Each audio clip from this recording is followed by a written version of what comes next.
उत्तर प्रदेश और कर्नाटक का संबंध आज से नहीं त्रेता युग से है। भारत धर्म के आधार पर आरक्षण की वकालत नहीं कर सकता है। उत्तर प्रदेश और कर्नाटक का संबंध आज से नहीं त्रेता युग से है। मर्यादा पुरुषोत्तम भगवान श्री राम के वनवास के सबसे अभिन्न सहयोगी के रूप में कोई मिला था तो बजरंगबली हनुमान जी मिले थे। इसी कर्नाटक की धरती में उनका जन्म हुआ।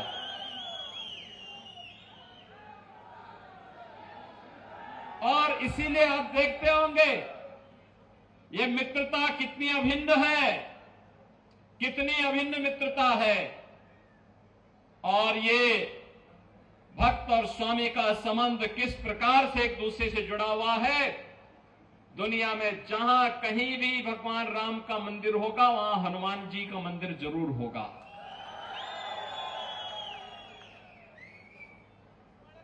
और ये संबंधों की व्यवस्था केवल वहीं से नहीं, मैंने यहां पर पहले कहा कि आदि चुनचुनगिरी मठ यहां पर स्थित है। भैरेश्वर स्वामी जी महाराज वहां पर विराजमान हैं। मंजुनाथम ही गोरक्षम, भगवान मंजुनाथ और भैरेश्वर एक साथ यहां पर प्रकट होते हैं।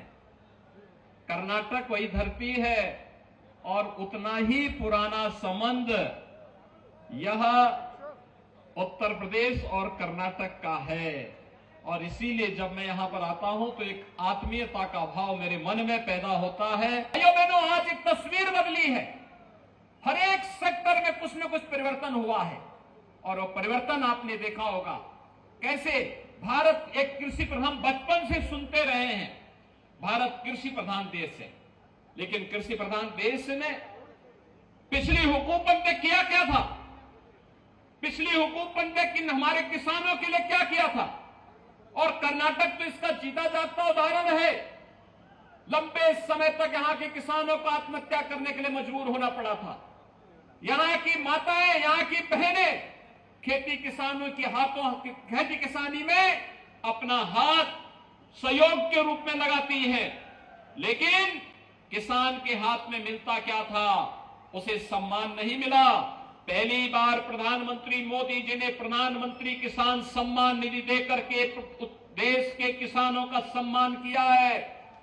प्रधानमंत्री फसल बीमा योजना के माध्यम से किसानों को सम्मान दिया है। प्रधानमंत्री कृषि सिंचाई योजना के माध्यम से किसानों को सम्मान दिया है। एमएसपी का लाभ देकर के किसानों को सम्मान दिया है। एग्रीकल्चर के बजट को 5 गुना बढ़ाया है। एग्रीकल्चर के सेक्टर में यह परिवर्तन भी आज हम सबको देखने को मिलता है। डबल इंजन की सरकार का भी अभिनंदन करूंगा कि पीएफआई जैसे संगठनों को बैन करके उसकी कमर को तोड़ने का कार्य भी कर्नाटक के अंदर हुआ है।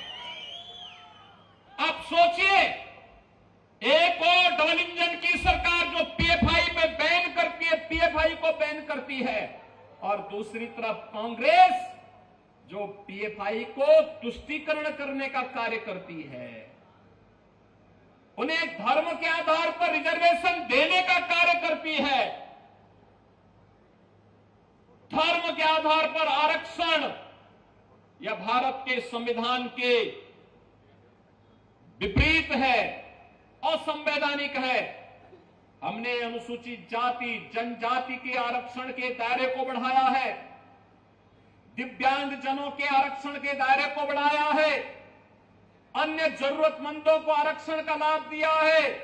लेकिन धर्म के आधार पर 1947 में भारत का विभाजन हो चुका है। भारत धर्म के आधार पर आरक्षण की वकालत नहीं कर सकता है। अन्य विभाजन के लिए हम तैयार नहीं है।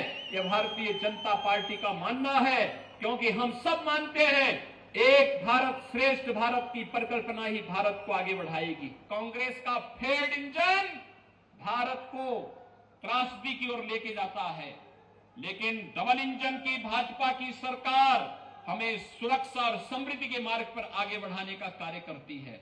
और उस प्रधानमंत्री मोदी जी के नेतृत्व में आज भारत जिस सामर्थ्य के साथ आगे बढ़ रहा है, एक टीम इंडिया के रूप में, एक कैप्टन के रूप में प्रधानमंत्री मोदी जी के नेतृत्व पर हर भारतवासी गौरव की अनुभूति करता है।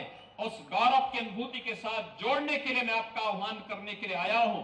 भारतीय जनता पार्टी ने मांड्या जनपद में आपने यहां पे member of parliament Bharatiya Janata party का चुनाव जिता करके भेजा। मैं आपका अभिनंदन करता हूं।